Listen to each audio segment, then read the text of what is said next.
An unexpected phone call to Confederation College solved a decades-old mystery about two paintings by the renowned artist Norval Morrisseau. Charnel Anderson covers the Northwestern Ontario Hubs, and she joins us now from Thunder Bay to explain. Hello there. Hi, Jan. All right, so let's take a step back, and I'm hoping for those who are not familiar with the late Norval Morrisseau, you can tell us a little bit about him. Norval Morrisseau has a pretty impressive CV. He founded the Woodland School of Art. He was a member of the Indian Group of Seven, and he was also the first Indigenous artist in Canada to have his work featured at a mainstream art gallery. And so it's for those reasons that Carmen Robertson, who is an art historian and an expert on Norval Morrisseau, who I spoke to for the story, she calls Morrisseau the Mishomis, or the grandfather of contemporary Indigenous art. And as Carmen explained to me, Morrisseau was born in Fort William in 1931. He was sent to live with his grandparents on Sandpoint Reserve, which is today called Bingwe Nayashi Anishinaabeg, which is a small community on the shores of Lake Nipigon. And that's really where Morrisseau learned about Indigenous spirituality and Catholicism, these themes that would go on to influence his work. And, despite his credentials, he never actually received any formal art training. As a young person, he worked various jobs in Northwestern Ontario, like highway construction and pulpwood cutting. And he also got a job at a gold mine in Red Lake, which is where he began meeting other artists who taught him about various European art traditions and also supported his work as an artist. So within about a decade, beginning in the 1960s through the 1970s, Morrisseau found commercial success as an international artist with exhibitions in not only Canada, but the US and Europe. And the rest really is history.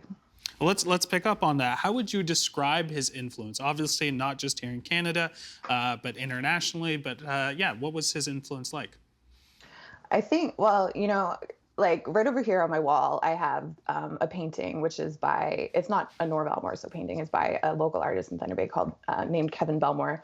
And, you can see the woodland influences in the work. It's got really vivid colors, thick outlines. There's an image of a person sitting on a canoe. There's a tree. And these are all really characteristics of woodland style that Morrisseau is credited with creating. And, I wouldn't be surprised if you also had a woodland style painting or a mug or a scarf, because that's how popular the style is. It's been a little commercialized at this point.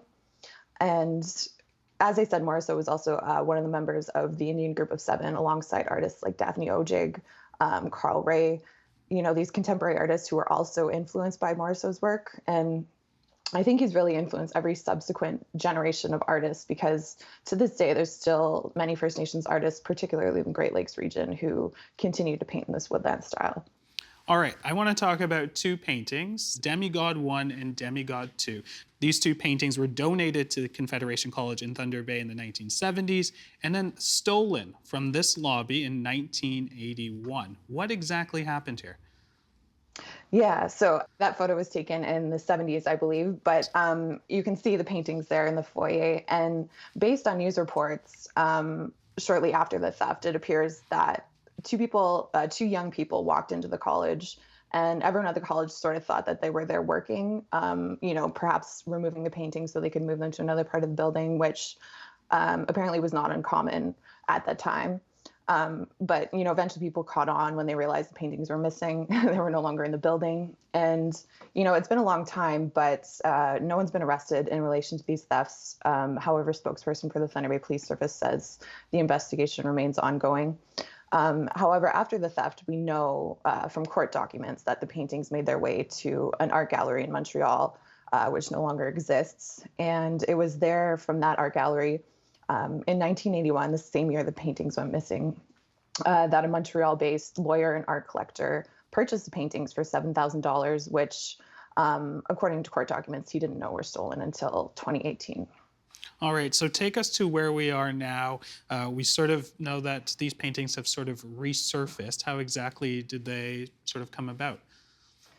Yeah, so I spoke to Mike Rosig, who works in public safety at Confederation College, and he told me shortly after he started his job there in 2018, he got a phone call from an art curator. And the art curator told him that she was aware of two Norval Morrisseau paintings for sale in Montreal. And she was also aware that these paintings had been stolen from the college decades earlier in 1981. And Mike wasn't really sure what to make of that at first because he had no idea that these paintings were stolen in the first place. But, being a former police officer, he used his investigative experience to track down the photograph that we saw of the paintings from the college in the 1970s. And then he got in touch with local police, who ultimately put him in touch with the police in Quebec, who were able to confirm that the paintings in Montreal were, in fact, the same paintings that were stolen from the college in the 1980s. Now, just because they're confirmed that they were the ones doesn't mean that they belong to the rightful owner, because there's some tricky legalities in trying to recover them. Explain that to us. That's right. Yeah. So, I mean, it's surprisingly challenging. It can be surprisingly challenging to get your stolen property back. I mean, if you ever had a bike stolen or something like that, you may know that. So I spoke to Francois Lemoyne, who is a lawyer that the college hired. He specializes in art law. And he explained to me that there really aren't any special provisions under Canadian law for art and cultural heritage. So those kind of items, like these paintings, are treated like any other kind of stolen property, like a bike or a cell phone or something that doesn't necessarily have the same cultural value. And so when it comes to stolen property, Francois explained there's some technical differences between the provinces like Ontario and Quebec. So in Quebec, if the possessor, which is the person who has the stolen property, if they meet certain criteria, including, for example, that they've had continuous possession of the property, if they meet that criteria and they're in good faith, then they will gain ownership to that property after 3 years.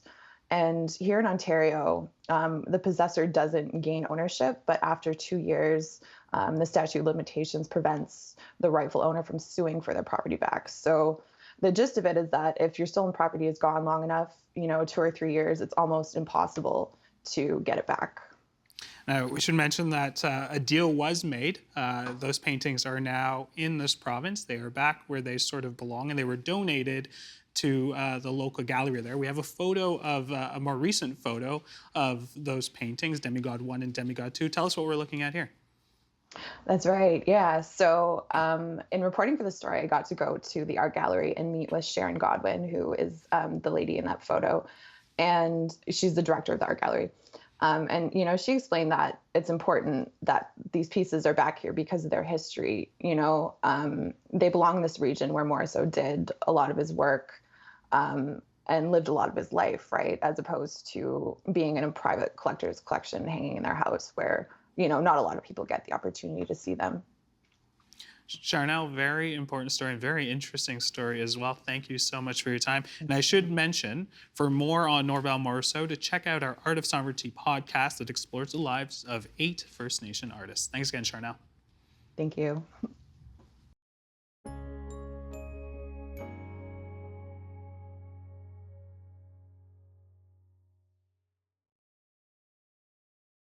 The Agenda with Steve Paikin is made possible through generous philanthropic contributions from viewers like you.